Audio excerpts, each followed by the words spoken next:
Joining me now is Annie Cyrus. Annie, a lot going on with Iran, a lot of speculation that the attack on Iran from the U.S. and Israel may be coming even this week. Who knows? We get a lot of predictions. I guess we won't know till we know. How are you doing? I am doing fantastic, Brandon. How are you doing? I'm hanging in there. Our buddy Matt Tardio, he said the last time there was a major X outage was on 1/16/2026. On the same day, Verizon saw a huge outage as well. You know what else was happening that day? Rumors that the U.S. was about to attack Iran. There you go, folks. Can I just, before I get a response from Annie, can I just put in a little plug here? Do you have your satellite phones? Do you have your solar generators? Because, folks, I don't know what Iran is going to do when it comes to cyber hacking. I don't know what they're going to do when it comes to China cyber hacking on America. But any of this is possible in this day and age. So make sure you're prepared. WorldviewTalk.com, WorldviewTalk.com, satellite phones, solar generators, and a whole lot more. WorldviewTalk.com. Annie, what do you make of what Matt Tardio is saying? The last time there was a major X outage was on January 16, 2026, on the same day that Verizon saw a huge outage as well. Coincidence? Rumors that USA was about to attack Iran. What are your thoughts?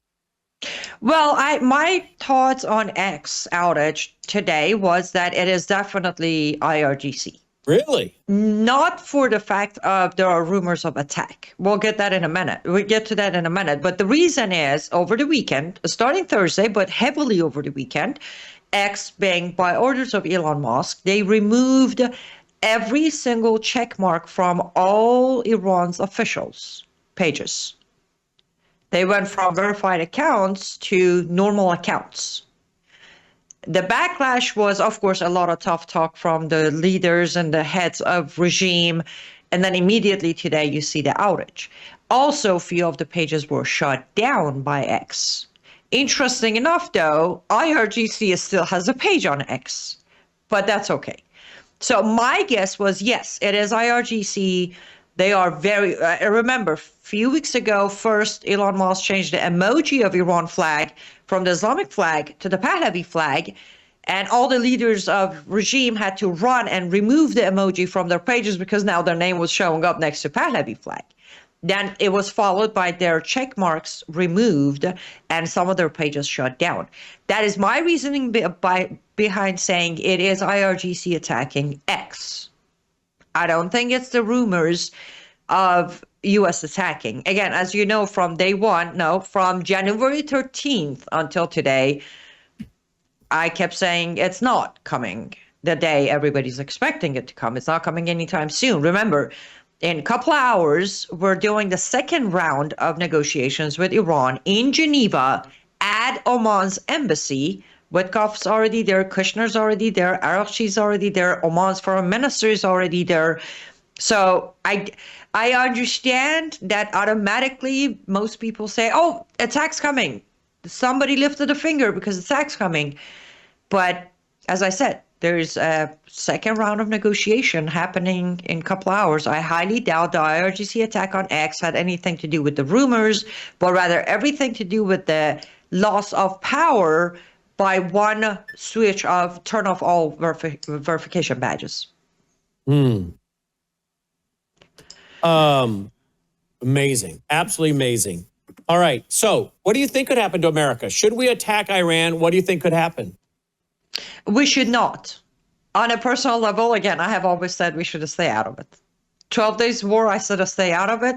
During Revolution, I said to stay out of it. However, if we do decide to attack, it will turn into a full-on war. And I don't mean just in the region in Middle East. It's going to be wider than that. No, I will not call it World War III because that has started already, not the old school way. What will happen is, first of all, by giving Iran so much heads up and maneuver room and, hope of negotiation, I don't think they've been sitting just waiting for us during the last 6 weeks or so. They've been preparing. They already got Hezbollah, Houthis, some of the Hamas soldiers, some of the Taliban soldiers standing by. So if now we drop the bombs, They're going to turn around. Of course, they have Israel as their hostages, not through Iran only. Again, Hezbollah, Houthis, Hamas, and Iran literally have Israel as a hostage ground. Also, they're going to have their other proxies attacking our bases, our soldiers, while they also have us as hostages here in America, in France, in Germany, in UK. So for sake of just our own side, no, we should just pull everything back. I mean, we did enough muscle flexing. If they were about to budge, they would by now. I think they would prefer if we attack them right now. Why? Two reasons. Number one, if they go down fighting.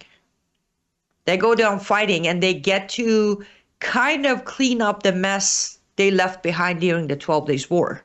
They still suffer from that embarrassment. They were caught off guard. 26 of their head generals were taken out in one attack. They can redeem themselves, not the regime, I'm not talking about the mullahs, but the entire resistance front of Islamic movement in the region can redeem themselves somehow. There was a fight, there was a war. Second reason, they can claim, as their narrative goes forward, as of right now, the narrative is still that this is not a revolution, this is an Iranian people upset or done with us, this is a coup d'etat that Zionists, Israel, and Big Satan are behind. And let's by the way, Trump gave them the evidence to run with that narrative when he put that Truth Social post out by help is on its way. So if there is a war, they can continue claiming that narrative. You see, this was all a coup d'etat. People of Iran loved us. They didn't burn down over 250 churches. They didn't burn down almost over 2,000 Qurans. It was this, enemy feeding them information, and they were all terrorists and spies for enemy. That would be the reason they would prefer an attack. Let's look at what Lindsey Graham, I'm not a fan of Lindsey Graham. Listen to what Lindsey Graham recently said. I think he's over in Israel. To those who may participate in this endeavor, God bless you. God keep you safe if that day does come. Could our soldiers be hit in the region? Absolutely they could. Can Iran respond if we have an all-out attack? Absolutely they can. I think the risk associated with that is far less than the risk associated with blinking and pulling the plug and not helping the people as you promised. We told them to go back in the street, keep protesting. Help was on the way. We have to be good to our word. So this trip is a special trip for me. It's putting a fine point on something I've been working on for over 2 years. 2 years he's been working on this. Well, this isn't going to help our cause, the cause of those of us who are Zionists, Christian Zionists, when the likes of Lindsey Graham are out there, who, last I heard, has no, he doesn't have children, okay? So when he talks about our troops and that our troops could be hit and hurt, but it seems as though, well, maybe it's a small price to pay. That's kind of what I was reading between the lines, and some people are also kind of reading between the lines with that. It comes from a guy that, last I checked, has no children, okay? So it goes back to what you and I were saying before the 12-day war. We have to be very careful before we find ourselves involved in a world war or a war in the Middle East that has our kids being drafted, okay? And that's not going to happen on my end. I'm not allowing my kids to go, okay? I guess they're adults that can choose to say, yeah, I'm going, but I don't think they will do that because I think their fathers taught them enough that the deep state will put you through the meat grinder, let you die, and they don't care about you. That this is about the military industrial complex and making wars and building, nation building and the New World Order, whatever else they want to build. If they're really concerned about the country, they have a lot of things they could be doing, a lot of things. They're not even protecting and prosecuting. They didn't even protect the children that they knew were being molested reportedly and trafficked, yet they knew about Epstein, according to everything I've looked at, years in advance. To my knowledge, there's still no one that's been prosecuted or perp walked that's been involved in that activity. So they don't care about children. Do you really think they care if they send your child or grandchild off to die? Now, I can be a Christian Zionist and still say, but that doesn't mean I have to send my kids to war for Israel. And that's where I stand. And there's nothing in the Bible that says that my Christian Zionism has to be tied to sending my child to die in war in the Middle East. And that's what I was having today, a conversation with a friend of mine who seems to be kind of sitting there on the fence, not sure which way to go on this. When I keep telling them, and as I do this audience, many of these people don't understand what Zionism is or Christian Zionism. They have bought the lie of what Zionism is from some people that are spouting their mouth, who are anti-Zionist, who are not describing Zionism or Christian Zionism correctly. And there are people that are self-identified Zionist or Christian Zionist who I think, frankly, are working for the other side and who have come in and they say things that actually hurt the Zionist and Christian Zionist cause. And I think that's by design. It's by design we have some self-described Zionists and Christian Zionists saying things they should not be saying. That's detrimental to the Zionists and Christian Zionists who want to have a proper biblical worldview, concerned about the right of Israel historically and biblically to be in the land, as well as fighting anti-Semitism, because we understand what God's word says about A, racism, and B, what he says about his plan for the Jewish people and the redeemed of Israel. And I've been trying to explain all this to a few friends of mine who are national figures, and no one is telling them this stuff. They're going, wait a minute, I didn't realize that. It's amazing the history they don't know. Lindsey Graham is not helping our cause. Annie? We have this saying in Farsi, Brannon. It goes something like this. You don't use your teeth to undo a knot. You can undo with your fingers. Someone needs to write these down because Grandma had a lot of these sayings. Well, this is more of a generic Farsi saying. Here's the thing. There are way simpler solutions to the problem than war or negotiation. There are. I'll give you an example. From biblical point of view, Zionist Christian point of view, diplomacy point of view, politics point of view. First of all, if we keep going back in time, let's go back to 12 Days War. We should have stayed out of it. We should have let Israel finish him. End of the story. Happy ending. So if we want to blame anyone for where we are today, I'm sorry. We don't get to blame Obama nor Biden. The blame goes to Trump. Israel had them cornered. They were done. Khamenei was in a bunker. Power was handed over to IRGC. Trump negotiated a ceasefire. Nobody can change that fact. Number two. Right now, since the January 13th until today, again, we could have stayed out of it, give green light. I don't even know why we have to give green light to Israel, but fine, because Israel runs the world. We could have given Israel a green light, let them go in and finish the mullahs while supporting the people of Iran. The problem isn't policy. The problem isn't even the enemy, Brannon. The problem is United States of America's government on all sides have grown into thinking we're everybody's grandpa and we know better. That's the problem. Ego is the issue. There is no reason for us to go to war with Iran's regime. If we're in the situation we are today, Lindsey Graham cannot say, well, on one hand, our soldiers could be killed. On the other hand, we can't pull the plug and not deliver on the promise. The window of delivering on that promise shut close 2 weeks ago. Done. The moment you invited Arakchi to sit at a table across Witkoff and Kushner, you closed that window. Stop holding on to whatever you can to create some sort of war, because, again, Lindsey Graham loves wars. He loves them. Now, if I look at it from an Iranian point of view, can you stop using us as pawn for your own policy, please? We're humans. The over 80,000 people who were killed, including majority of them between 16 and 32 years old, they were humans. They existed. All they were trying to do is gain their freedom. Everybody's using them to their own benefit somehow. So again, there's an easy solution. America needs to stand back as far as military action goes. Let Israel deal with the issue. What America could do, number one, is stop negotiating. Stop wasting time. Number two, freeze all assets that belong to Islamic Republic of Iran's regime and their family members. Number three, deport everyone with ties to IRGC. Deport them. And then sit back quietly and watch it all go down. I don't know. Does it seem too simple to be doable, Brennan? No. Now we're And being also, maybe we could come back to talking about those who were killed, because Trump has started it, and then JD Vance picked up on it. You don't even hear about the revolution or those who were killed anymore. Well, in fact, now the I don't know focus if is nuclear negotiation. I don't know if the reports are true, but we're being told by some folks online that protests are happening again.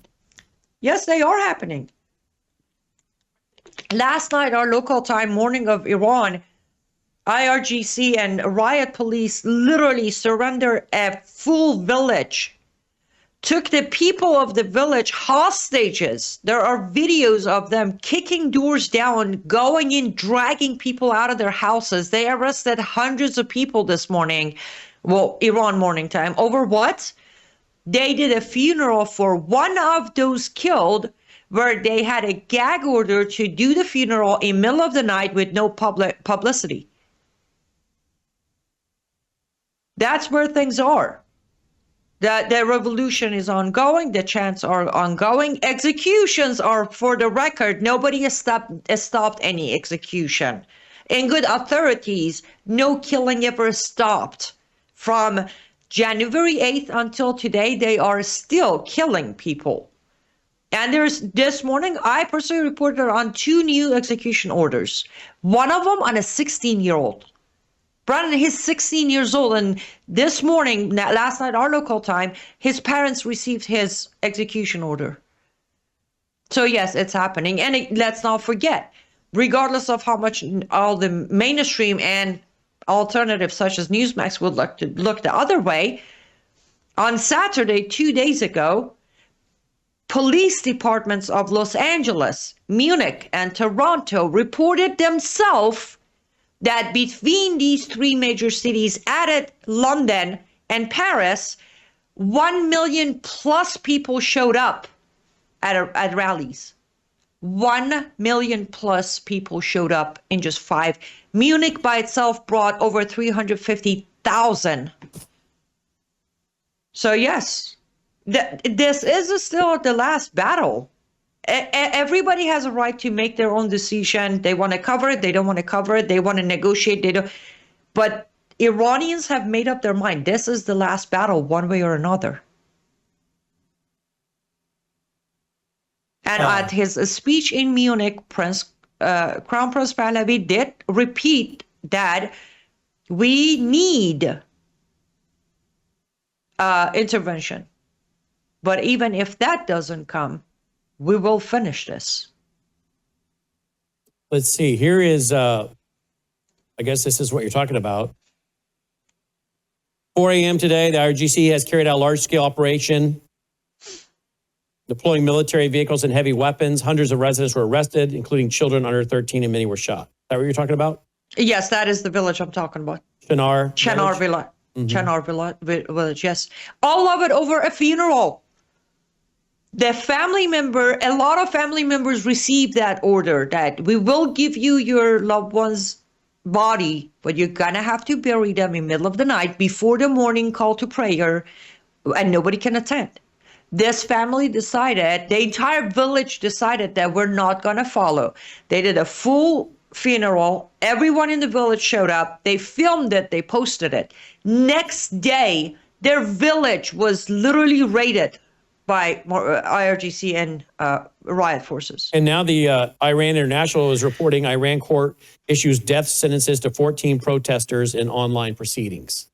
Yes. That's the thing. As you know, again, my tone hasn't changed. My story hasn't changed. My predictions hasn't changed.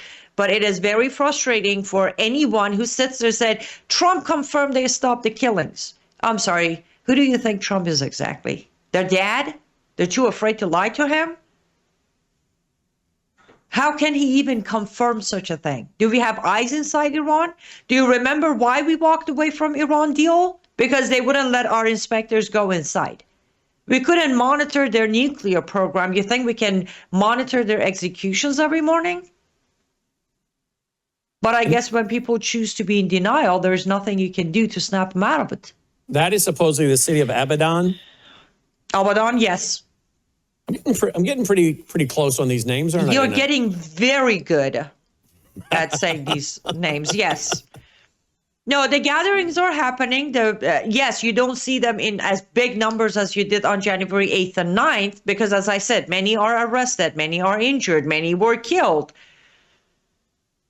So yes, it's a smaller crowd, but they're still out there. Now, Vizgard is reporting a new satellite channel for Iran went live today. It will serve as a new source of news and information for the Iranian public, especially in case the Islamic regime will shut down the internet again. Did you know about this? I have seen that report because I pulled another video from their X account today. I haven't been able to find the channel yet. What about Carrie Lake? What is she doing with, I guess, okay, you gave it away already. What is she doing with Voice of America? Anything? Yes. He is. She is sticking with her decision to put the very wrong man, again, known inside Iranian communities as fake news Ali, in charge of Voice of America Farsi. She's sticking with blocking us and keeping him in power. And she's also constantly repeating the same narrative of, at Voice of America, we're not here to pick leaders for countries, we're here to tell the truth. But they have literally deleted any video that had the chance for Crown Prince Pahlavi or pictures of him. They don't even air those rallies, meaning Voice of America did not air a single rally from Los Angeles, Toronto, Munich, Paris, or London over the weekend, because if you see the videos, you'll see the giant banners with his face and the banners of his name. So Voice of America Farsi didn't play any videos of Saturday, February 14 rallies to avoid showing the truth that people of Iran have picked their future leader. Mm-hmm. That's what Carrie Lake is doing. Let's see here. I'm trying to find where we have some rallies. Oh, it's in my email. There are two rallies. The first one, it's cold open video. That's like 2 minutes something. You can just play some of it. That's Toronto. And then cold open segment 2 is Los Angeles, California. He's grabbing them right now. And when you play the LA one, that again, I shouldn't be this mean, but so be it. There is a scene at the very end of Los Angeles rally that they showed up, and they showed up with a message. There is a giant Iranian flag. You see it from top as drones are, the drone shot comes. Iranian flag right in the middle. You want to take a guess what's the writing in the middle of that giant flag? What is it? Help is on its way. Oh, boy. And then right next to it is a giant poster of Crown Prince Pahlavi. We have come to realize who's coming to help in real life.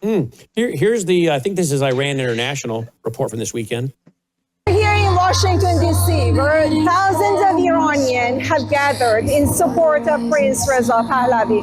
Meanwhile, Donald Trump said Friday evening that the change of power in Iran would be the best possible outcome. He confirmed that deployment of a second aircraft carrier, the USS Gerald Ford, toward the region, a move that aligned closely with this negotiation deadline.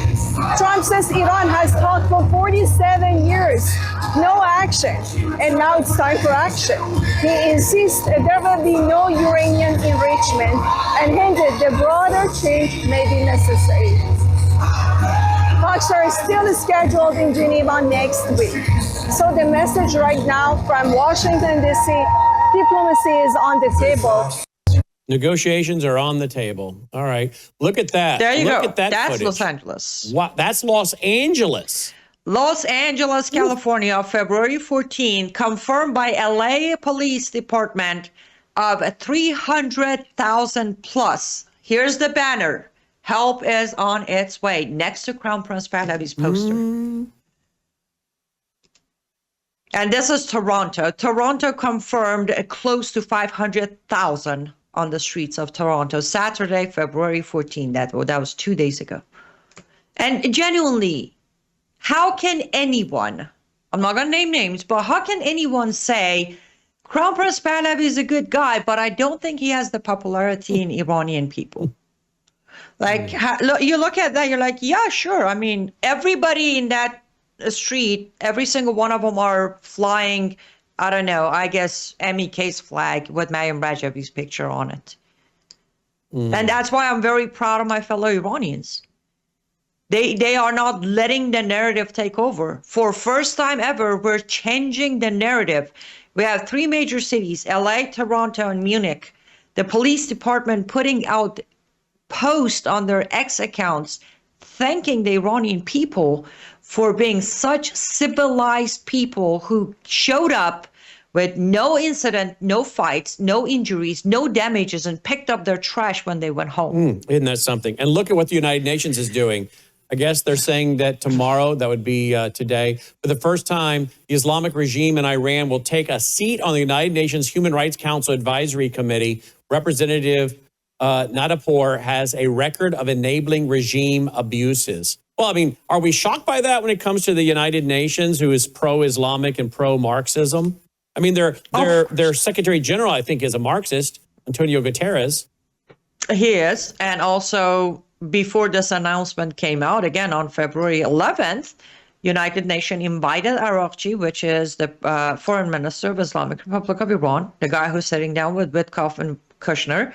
They invited him to come and give a full speech. They shook his hand, congratulated him and the supreme leader for 47 years of wonderful work in Iran. And then they announced the seat for Nadiapur. Look at this. It's now been 4 weeks. It's now been 4 weeks since 173 people were kidnapped from a church service last Sunday. How this is not a bigger story. 173 innocent Christians kidnapped by Islamists. And I'm going to guess that's Nigeria, I'm guessing. Is that Nigeria or is that Sudan? I don't know. Let's see. Let's see if there's anything in the report itself. Let's see here. That's Nigeria.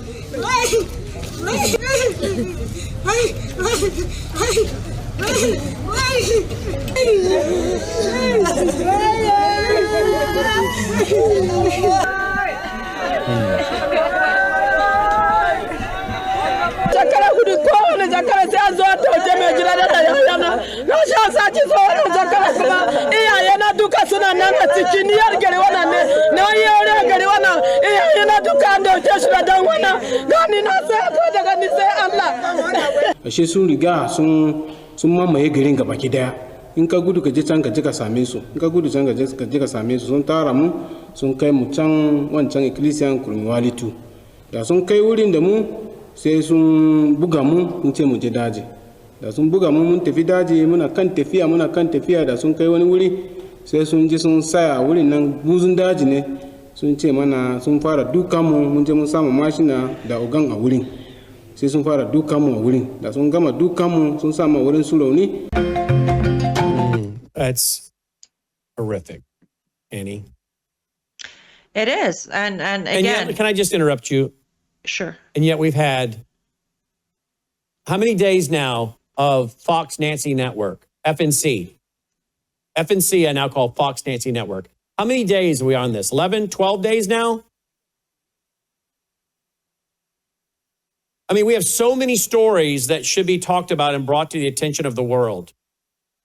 And we're concentrating, and I hope she comes back safely, but this is getting to be ridiculous. My wife is to the point where she turns on the TV just to see what they're doing because she knows they're going to be covering it nonstop. What is going on with that? Well, I can, as you know, my channel is on a different channel all the time. I don't even listen to any of these networks. But the problem is, again, first of all, narrative. I know I sound like some anti-Trump person, but when you have the president come in and early acts are crediting Muslims, praising Muslims, doing the iftar party and thanking them for delivering Michigan, and then shake hands with al-Shura and Erdogan, the entire narrative changes again. For so many years we fight and we try to put the truth out there, and he comes in and changes the narrative. We go from we have Islam problems to where now we have, what is that department called? The Religious Liberty Commission? Freedom. Thank you, Liberty Commission. You look at the seats, majority of them are Muslim, including a convicted jihadist who served 13 years in prison. When that's the narrative of the administration, what do you expect to follow? They're not going to cover the truth about Islam. They're not going to tell people how many countries under Islamic ruling and jihadist ruling the people of them are suffering. This morning, I reported, Brennan, not to take it back to Iran, but in Iran, this morning, I reported that the government itself has admitted that 34% of Iran population are officially living under the line of poverty. Do you want to take a guess of the amount-wise of the line of poverty, Brennan?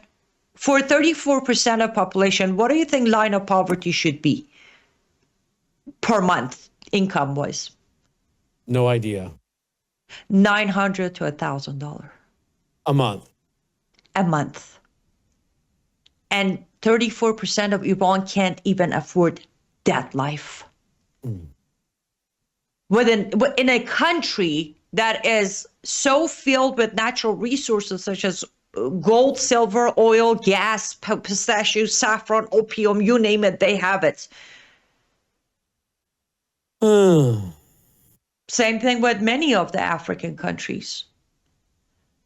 But we shouldn't talk about it because that goes against, I shouldn't say never, but until recently, I never thought we would have a Republican government altogether, White House, Senate, and Congress, and we still shouldn't go against the real truth of Islam. So, Evan C. used to be Fox News Channel. Now I again call it Fox Nancy Channel. Why do you think they're doing that nonstop coverage on that? I mean, obviously their ratings must show that it's what people want. I'm guessing. I don't know. My wife said, I would think people are starting to find this to be a turnoff, right? I hear the same thing over which and over story and over. are they The one about covering? Nancy Guthrie missing, just nonstop coverage. Oh, yeah. We have a glove on the side of the road. Then camera rushes out there while they put it in a plastic bag. Oh, look, we found a toothpick on the road. I mean, this is just nonstop. And yet, where are all the other stories that are so vital to every one of us? And again, I'm not trying to undermine what happened to that poor lady. And I hope and pray she comes back safe to her family. But there are so many other stories going on, including where is all the talk about all the Epstein stuff, right? And now over the weekend, so much more has come out. And so much seems to be rotten in Denmark, including with some of the people tied to this administration, from what I'm reading. Well, it's interesting you say that because I proposed a question on my show, I want to say Thursday of last week or so, that I would expect some of these big names in these, Fox or CNN or MSNBC would be. Why are none of them, even Candace Owen, Tucker, why are they not saying, okay, so here's my question, who replaced Epstein? Because none of these perverts just got cured next morning of Epstein dying. Meaning if they have an addiction, they got to go get it met somewhere, somehow. Well, now the evidence is out there and we see that Epstein wasn't just some perv himself. He was way bigger than that. I want to know who took his seat. Why are we not looking for that person? We're going to wait another 20 years to catch the person, and then he's going to suicide himself, and then we're going to say nothing to see here. Bunch of people run on their campaign on the name of that person. Same story. And let me tell you why Fox is covering a kidnapping. As you said, hopefully this lady comes back home safe. But again, goes back to let me blame my fellow Americans. Americans like to first of all, they prefer hearing about things that are not disturbing, that is not going to rattle their shield and protected bubble. They prefer to hear things that could happen but has a happy ending. That's why. If you sit there and play the video you just played for them, if anybody said, we had somebody, I don't know, some representative on a show saying, I warn you, do not read these emails. Why? Why not? They're very disturbing. Good. Can we give a majority of Americans a little bit of a thicker skin so they know there are bigger problems and bigger evils out there? It's the protection. They want to be protected. They want the everyday story that has a happy ending, and they don't want to know more than that because it's too hurtful. It's too. They don't want their bubbles burst. Well, speaking of bursting your bubble, folks, I wonder how many of these people in the elite have no problem with Islam because they agree with Islam when it comes to Islam's trafficking of children. Have you seen the new evidence in the documents? I think at 2007 and 2009, something. The pieces of the carpet of Mecca that was shipped to Epstein. Oh, look up Mecca Mecca pieces and Epstein. Within all of those documents, now, of course, a lot of Muslims and a lot of muftis are outraged at why would you send such a precious, holy piece to such a sick man? Now they're all complaining. But that was the first thing I found. Like, oh, look at that. Why would Epstein receive this? Why? Like, what would that, like, why would even he care? And who sent it? I want to know who's the Muslim big name who sent him, not once, but twice, pieces of Mecca curtains or wraps. I don't know what's the proper English name for it. Well, I don't know if this is true or not, but here's one website claiming that there is a email out there saying that it should look old. It will be for the inside walls, like a mosque. I'd like to see examples. Imagine an old mosque with 6-meter high walls, 10-meter by 16-meter room.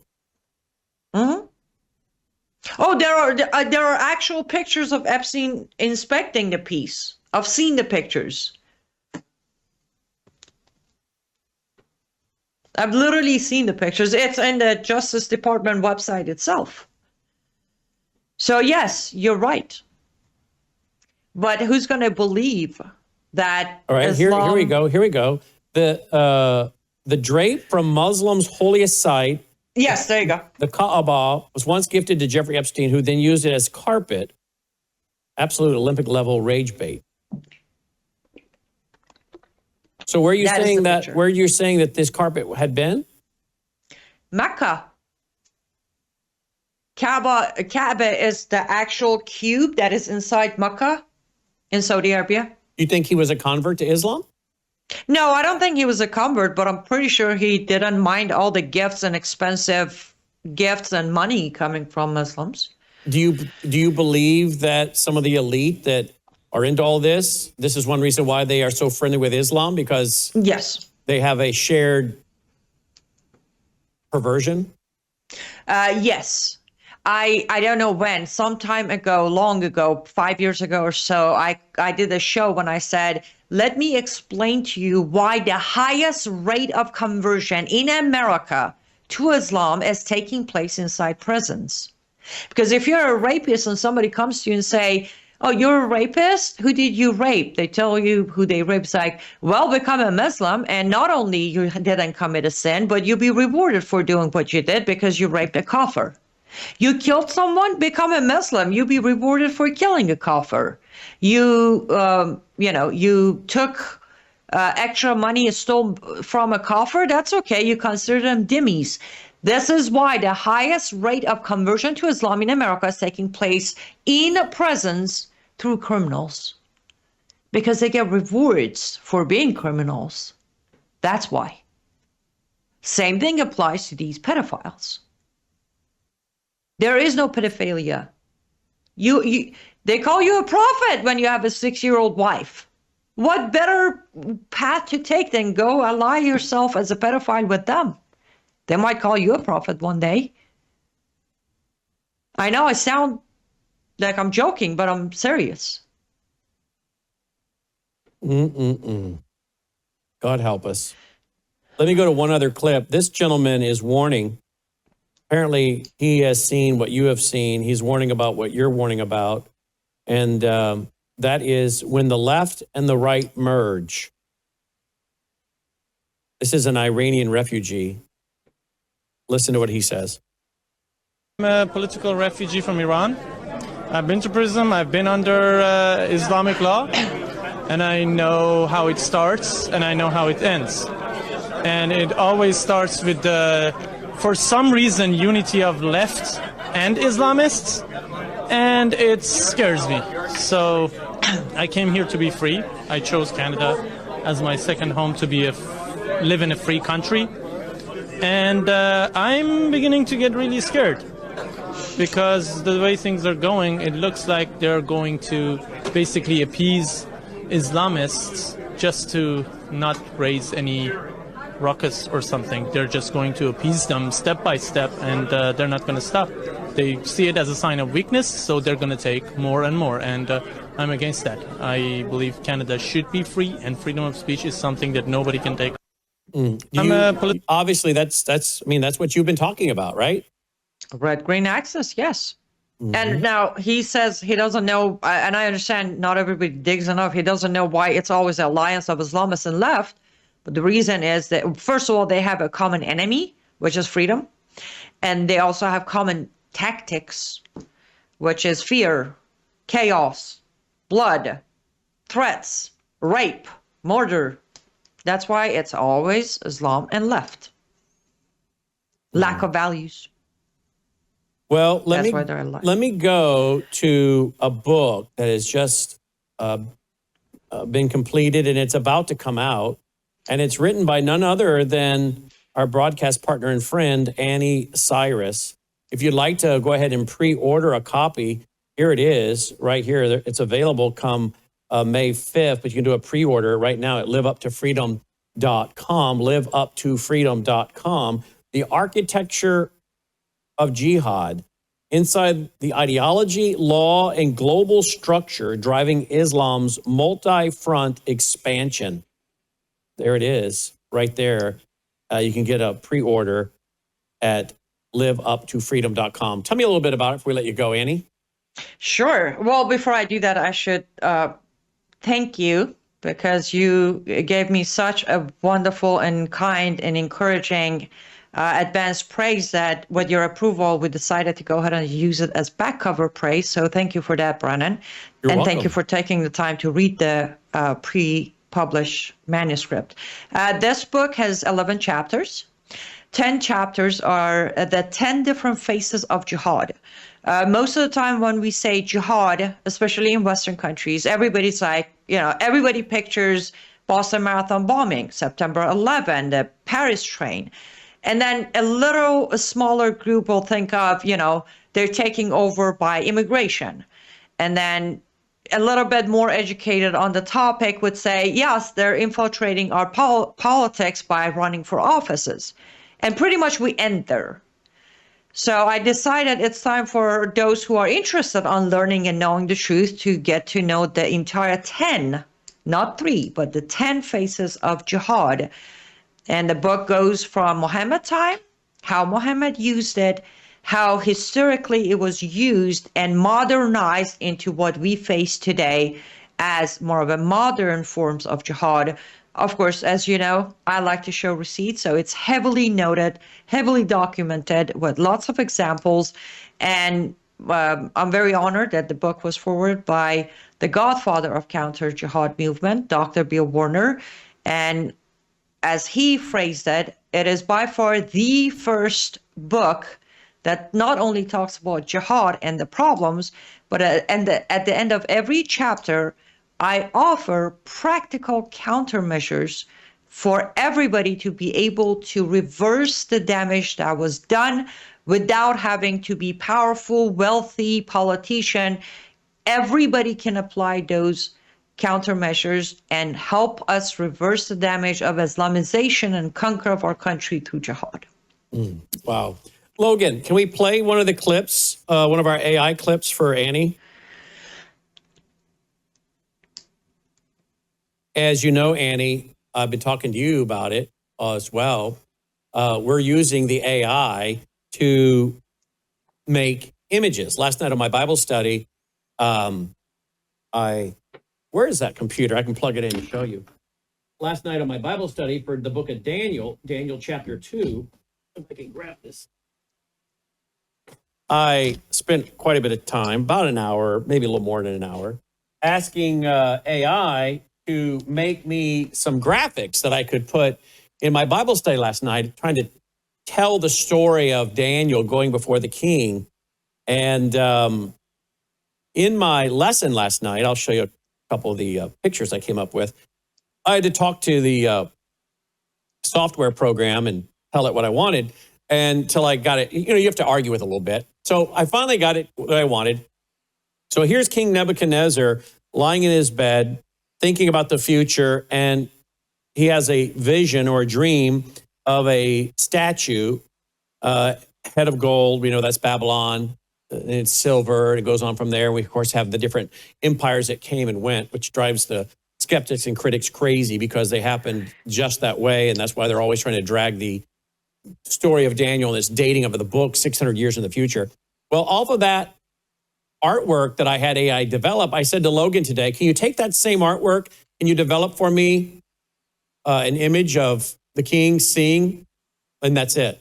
So all we did was take the pictures that I had designed yesterday and told Logan, now dump it into a piece of software and make this into images. There's what we would know as Shadrach, Meshach, and Abednego and Daniel praying before he goes before the king. And they're asking the Lord to give Daniel the dream and its interpretation. Now take a look at this. This is what I had, okay? And then there's the king. Logan, now I gave that picture to Logan. There is the king surrounded by, look, now Logan took that picture and just animated it. How long did that take, Logan? 1 minute. 1 minute. Wow. Now, we are going to continue doing this as I teach through the book of Daniel, but I've got the guys now going back through my 53 hours on Revelation, and they're going to do this as I'm teaching through the book of Revelation and begin to show you the rise of the Antichrist, the mark of the beast, the opening of the seals, the hail coming down out of heaven, all the things that are described. And we're going to be able to put this in there and really bring this to life for a whole group of people. Here's the image I came up with yesterday. I told the system, build me a picture of the astrologers, the magicians, the sorcerers, the soothsayers sitting, waiting to be executed because they couldn't come up with the dream or its meaning. And he says, I'm going to turn your homes into ash heap, which in the original means into a dung pile, maybe a public outhouse. Logan, I don't know if you got yet the image, but he'll make that into a image as well. But it's quite fascinating, folks, quite fascinating. Here's Daniel talking to Arioch, the captain of the guard, who was sent out, his men, to collect all the men of the court, the counselors, the soothsayers, to execute them, to be ready. Daniel's like, hey, let me go in and talk to the king and ask for some time. And of course he did. He went in, he talked to the king to get some time so Daniel and his three friends could pray. And then he rushes back and says, okay, the Lord God has given me the dream and its meaning. And this is fascinating. And I bring all this up, Annie, because it goes to the point of we can either use these things for evil or use them for good, just like anything, right? Someone emailed me today and said, Brandon, keep doing that. That really brought your lesson to life. I said, okay, thank you. I didn't tell him what I'm telling you guys now. If you think the pictures are amazing that we're developing in a matter of minutes for my Bible study, and these are unique to us because I told him what I want it to look like. He would get it wrong. The computer system would get it wrong. I would say, no, I want this. And I had to talk with it and get it to do what I wanted. These are unique to us. But if you think this is cool, I mean, wait till you see the full video footage that we're going to be putting together for Daniel, for Revelation. It's absolutely amazing. Show a little bit more while I get a response from Annie. Will you please, Logan? I agree. It is amazing. And I look forward to, of course, seeing the full collection when it's done. But I agree with you. It's I have been one of the people from very beginning who said, I have always said it, but with AI conflict, AI by itself is, as you said, you call it the perfect way. It's a software. It's called artificial intelligence, but basically where does that intelligence come from? It is data coming from human brain, human behavior. That's why when you ask AI itself, what are you? It will tell you that I'm a pattern recognition software. That's it. Probably next time you ask it to do a scene about Daniel for you, it's going to make less mistakes because now it has recognized the pattern of your choices. It's a tool. Best when I was giving a speech on AI in Chicago last year as a keynote speaker, I literally started by asking the room that, do you really think guns kill people? Do you think alcohol does the drunken driving? Everything is a tool. And as a very famous Persian scientist always said, everything outside of a human is a tool. Overuse it, weaponize it, underuse it, lose it, or learn the balance to understand the tool and then put it to good use. It's the same thing with AI. It's a tool. And I'm so glad you're using it. And I agree with whomever wrote you that email. When you give me a vision of the story you're telling me, I'm a human, my brain will understand it better. What would they say? A picture is worth 1,000 words? Exactly. Exactly. Especially for, those of us who are newer, a vision, it makes it a lot easier to connect to. So I'm very glad you're using it. It does look pretty amazing. And there's Daniel, because he was praying and asked, hey, Lord God, will you reveal to me the dream and the meaning? And he had a vision. And there he is receiving that. And then he runs to Arioch, who takes him to the king. And ironically, Arioch says, King, I have found a man. I have found a man. Of course, Arioch didn't bother to tell the king that Daniel came forward wanting to help. But, that's people quick to want to take credit. Arioch says to the king, I found a man, and he happened to be among those from Judah, and which is a fascinating story. And Daniel, of course, didn't seem to take any slight in it at all. But then Daniel says, this did not come from me because I am so wise. I am not like the wisest person. This is not from me because I'm so wise. The Lord has allowed me to know and to see this and to understand this. So Daniel gives credit to the Lord immediately. And of course, we're going to start seeing this story unfold amazingly as to what is going to happen with Nebuchadnezzar. But Daniel actually said here, he said, and he who reveals secrets, which is the God from heaven, made known to you what will be. But as for me, this secret has not been revealed to me because I have more wisdom than anyone living.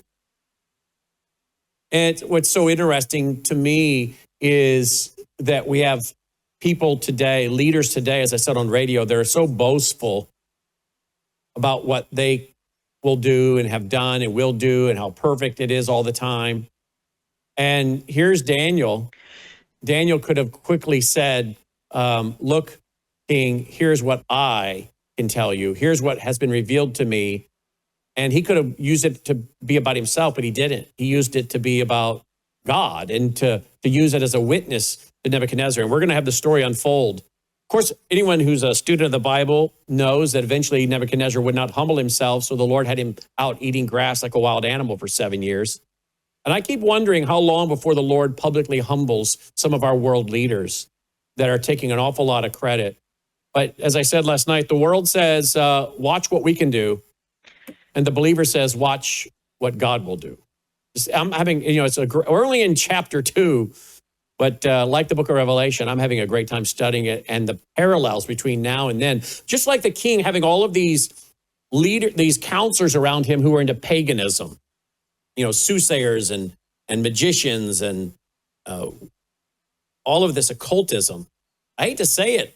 I don't think things have changed too much. Most of our world leaders have counselors around them that are New Agers and pagans and into the Wicca religion and the worship of nature.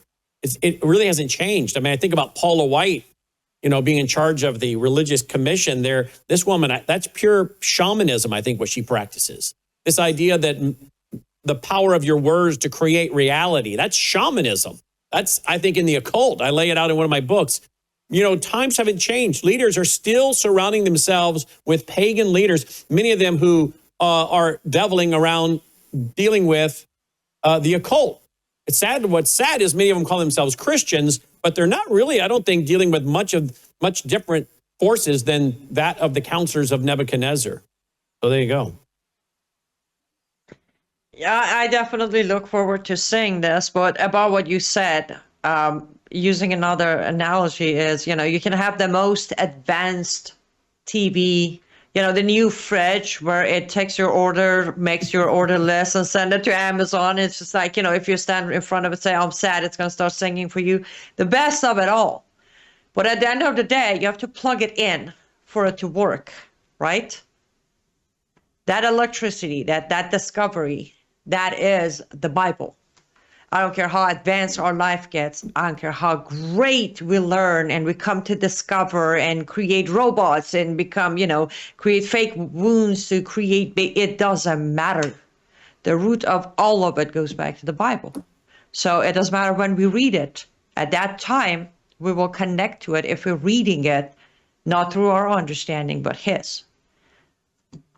Well said. Annie Cyrus, liveuptofreedom.com to get her brand new book, liveuptofreedom.com. Get your pre-order in now. As always, Annie, thank you. And I don't know, they're saying there could be something happening Thursday.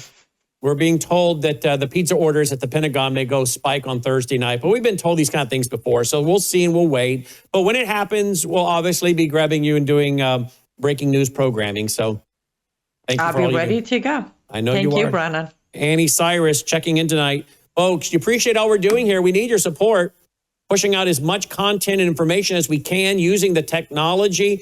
It's not money that is the root of all evil. It is the love of money. And the same thing goes with TV. I know many people were critical of television when it started, but look how many people have been brought to the Lord and learned the Bible through Christian programming, right? The technology in many regards is neutral. It's how do you use it?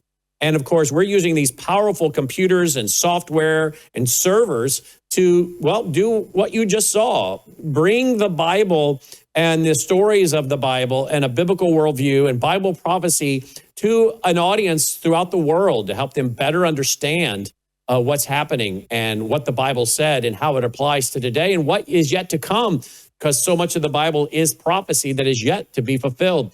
But if you know anything about any of this technology, it is super expensive. The guys today were calculating how much all of this costs, because every time we run these, we have to buy credits to run them. So it's not cheap to do what we're doing. And we're going to keep being involved in cutting edge technology for the good. And we appreciate your support so we can do that. Very exciting what's coming, folks. I look forward to having the book of Daniel animated like a movie with this imagery to help you better understand the Bible prophecy. We're going to go back and do this with the teaching I've already done, the 53 hours on Revelation.